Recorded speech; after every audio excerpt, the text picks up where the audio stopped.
D'acord amb el seu objectiu d'impulsar i donar suport a la recerca i a la innovació, l'Aula de Formació Joan García Nieto de Comissions Obreres Baix Llobregat ha celebrat una nova edició del Premi de Cohesió Social i Compromís Cívic García Nieto.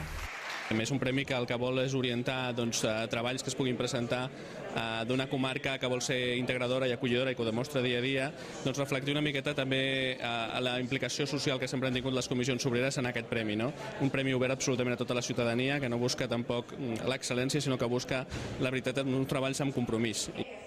El president del Parlament de Catalunya, Ernest Benach, ha assegurat que s'ha de canviar la filosofia d'una societat que s'ha caracteritzat per l'individualisme i l'egoisme.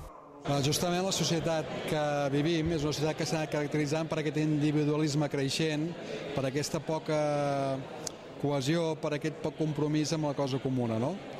I justament el que es tracta és de trencar amb aquesta inèrcia, entre altres coses, perquè això ha portat conseqüències, entre les quals, com a exemple, la crisi econòmica, conseqüències que són greus pel mateix desenvolupament de la societat, no?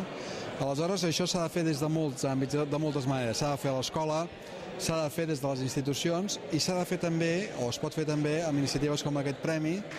El primer premi ha estat atorgat a Leila Lisri i Jordi Serra per La Frontera, aproximació a la població d'origen marroquí del Baix Llobregat Nord.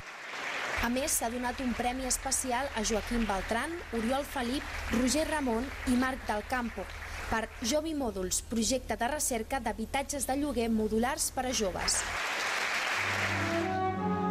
Una actuació en directe amb violoncel, flauta travessera i guitarra ha amenitzat aquesta nova edició dels Premis García Nieto.